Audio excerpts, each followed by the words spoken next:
Moins de 10% des OQTF sont exécutés et les centres de rétention administrative ne peuvent garder les personnes sommées de quitter le territoire que pendant 90 jours.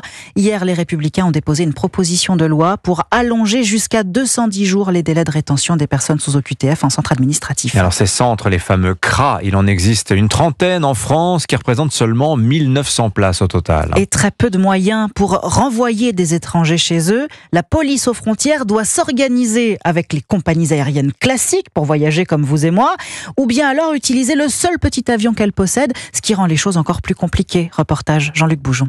Un Beechcraft de 20 places, c'est le seul avion dont dispose la police aux frontières pour ramener les personnes sous OQTF dans leur pays. Un petit avion bruyant et inconfortable qui en plus ne peut emporter que 5 OQTF, le reste des places étant dédié aux policiers qui les escortent. Et encore, uniquement pour les trajets en Europe ou au Maghreb. Pour les autres destinations plus lointaines, comme l'Afrique noire par exemple, le réservoir du Beechcraft est trop petit, d'où le recours très fréquent aux vols commerciaux.